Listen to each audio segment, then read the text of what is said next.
This next interview with Nick Maynard and Lenny Murphy does contain strong adult themes and adult references. My guests are Nick Maynard and Lenny Murphy, who've both come in from Rough Boy Manchester. Lovely to see you both. Thank you very much for joining me today.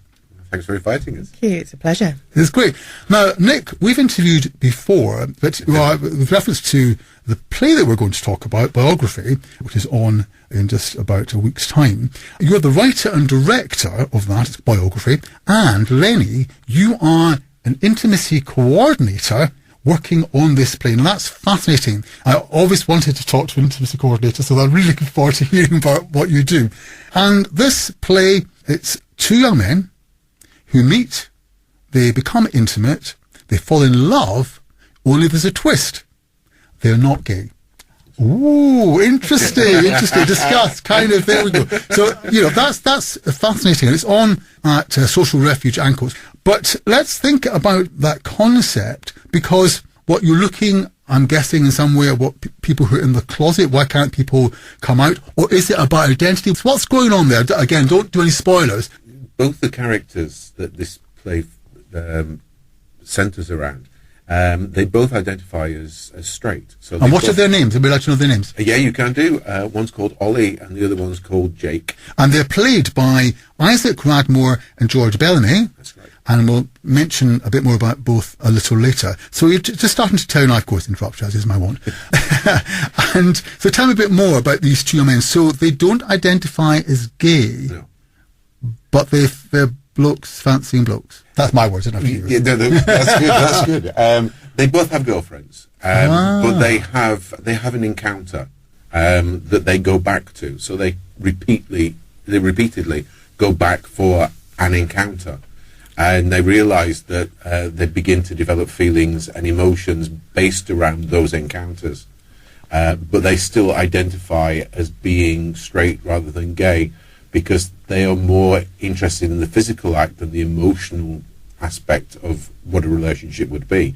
They refer that to being, that's what they do with their girlfriends. Of course, immediately in hearing that, I'm thinking, what about the issue of bisexuality? Are they, in fact, they identify as straight, they have this experience, the same-sex experience, it means something to them, it's significant to them, and they keep wanting to return to it. So why is that not exploring the territory of bisexuality in some way? In other words, people who can have a sexual, emotional, romantic relationship, whatever, with members of the opposite sex and members of the same sex.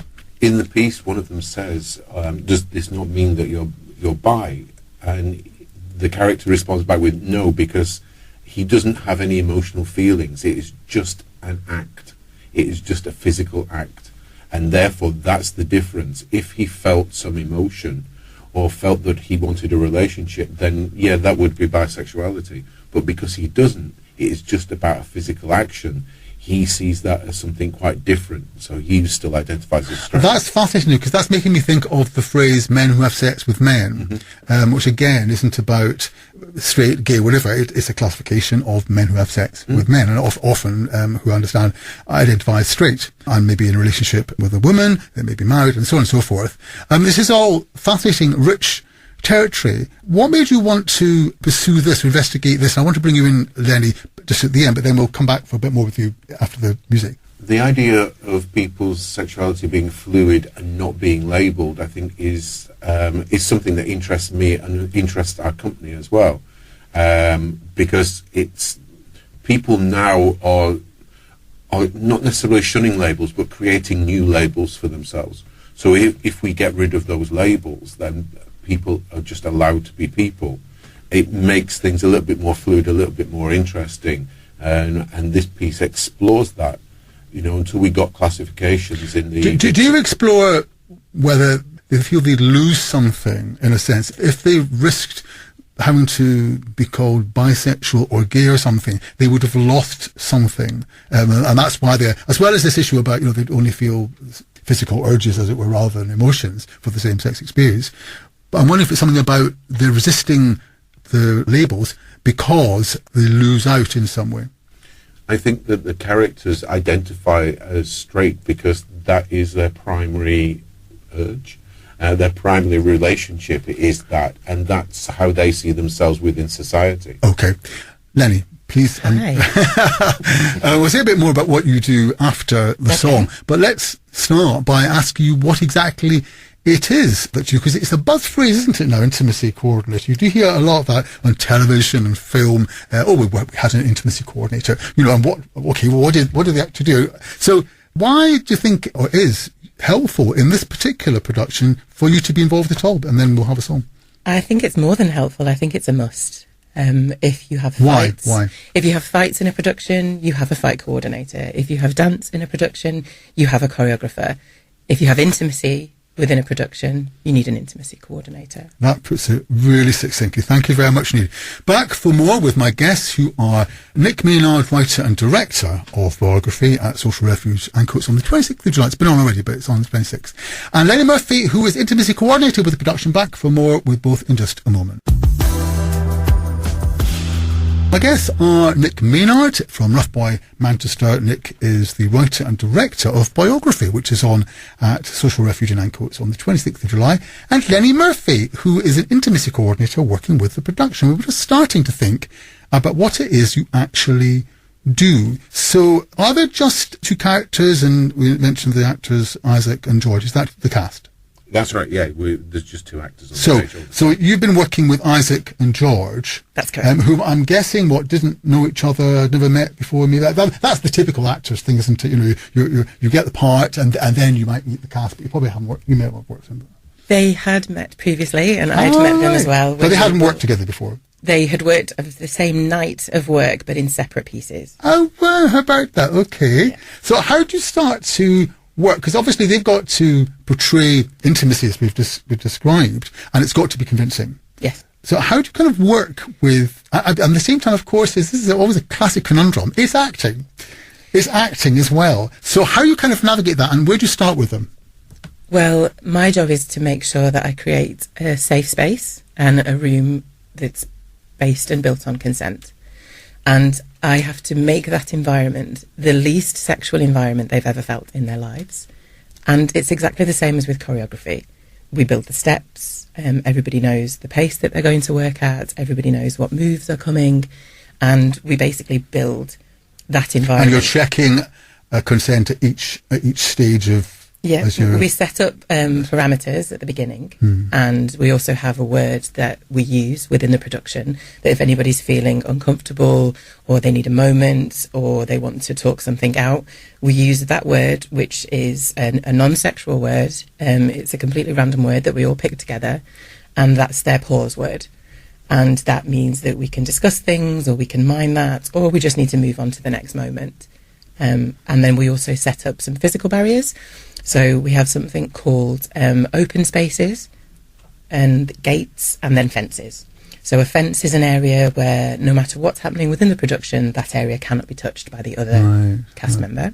Right. You have gates where they're closed predominantly, but within certain scenes and certain moments, that gate will open, and that means that that area can then be touched.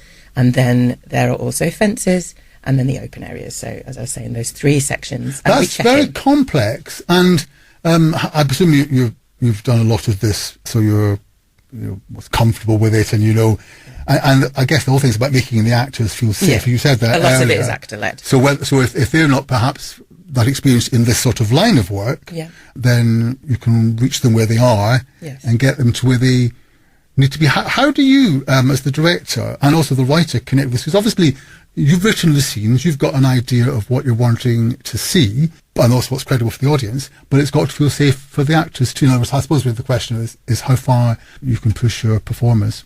With being the writer and the director, that allows me a lot of flexibility, because I don't have to keep ringing the writer up and saying, is it all right if we change this? Which is always a good thing. You can do your own rewrites kind of thing. Yeah. I guess it. Yeah.